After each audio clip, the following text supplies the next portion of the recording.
आएगा। लोहे की कढ़ाई में अगर भोजन बनाओगे, कोई भी मतलब सब्जी वगैरह बनाओगे या कोई भी चीजें तलाओगे तो उसमें आयरन की क्वालिटी आ जाती है। अगर और बड़े आदमी हो तो चांदी के बर्तन रखो, सोने के बर्तन रखो, और बड़े आदमी हो तो रत्नों के बर्तन रखो, लेकिन एल्यूमिनियम के बर्तनों का उपयोग नहीं करो, तभी तुम्हारा जीवन सुरक्षित रहेगा।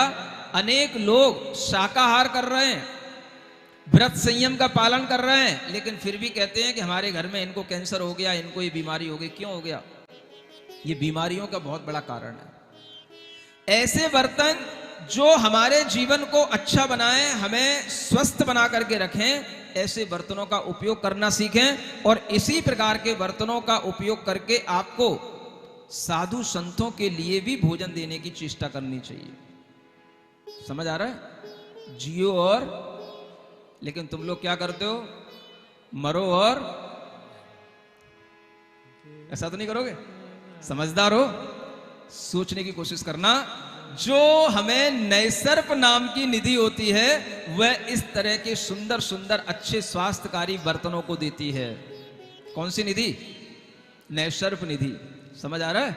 कोई लोग जो अपने बर्तनों की दुकानें वगैरह बनाते हैं, वो इन निधियों के नाम पर अपनी दुकानों के नाम भी रख सकते हैं, इसलिए निधियों के नाम याद कर लेना। जिनको पुस्तकों की दुकानें हो, जिनको कपड़ों की दुकानें हो, ऐसी नाम रखोगे शुभ, तो दुकानें भी अच्छी चलेंगी, व्यापार भी अच्छा बनेगा। सुन रहे हो? ये भी सीखते जाना यहां से। चौथी, पांडुक नाम की निधि होती है, जिससे अनेक प्रकार के रसदायक पदार्थ निकलते, माने अनेक रस धन होते हैं जिनसे औषधियां बनती हैं। ऐसे अनेक तरह के रस वो उससे प्राप्त होते हैं। पांचवी, पदम नाम की निधि होती है, जिससे हमें वस्त्र प्राप्त होते हैं। सुन रहे हो? कपड़े की दुकानों वालों, कौन सी निधि से वस्त्र प्राप्त होते हैं? पद्म निधि से। अपना अपनी निधि तो याद कर ही लेना। छठवीं, मानव नाम की निधि होती है, जिससे अनेक प्रकार के आयुध मिलते हैं। आयुध माने अस्त्र शस्त्र। और सातवीं, पिंगला नाम की निधि होती है, जिससे अनेक प्रकार के आभूषणों की प्राप्ति होती है। आठवीं, शंख नाम की निधि होती है, जिससे अनेक प्रकार के बाजे मिलते हैं। ये हारमोनियम, गिटार, तबले, सितार, ये सब उससे अपने आप प्राप्त होते हैं। नौवीं, सभी निधियों में सार है, वह रत्नों की निधि होती है, और सभी प्रकार के रत्नों का वह भंडार होती है, उससे रत्नों की प्राप्ति होती है। ऐसी यह निधियां जितनी चाहें उतनी आपको मिलेंगी। अगर चक्रवर्ती के जमाने में भी उत्पन्न हो गए तो तुम्हें कोई भी तरह तरह के छोटे मोटे व्यापार करने नहीं पड़ेंगे।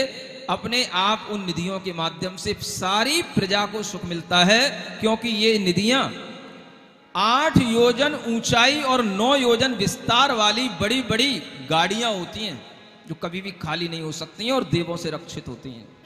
समझ आ रहा है? ऐसा एक भी चक्रवर्ती अगर बन गया इनमें से, तो पूरी आगरा की कायाकल्प कर देगा।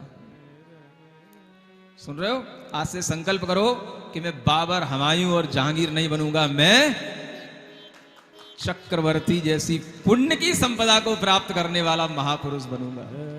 समझ आ रहा है? ऐसे जीव सम्यक दृष्टि जीव होते हैं, और इन्हीं जीवों से जगत का कल्याण होता है। आज हमने ये कथा इतनी सुनी है, ये कथा हम और आगे सुनेंगे कि चक्रवर्ती की और कितनी विभूतियों के साथ में वो अपना जीवन जीते हैं और कैसे वो आगे अपने जीवन को और संजोते हैं। वह कथा आगे आगे बढ़ेगी। आज के लिए आपका समय पर्याप्त हो गया है। बोलो पार्श्वनाथ भगवान की।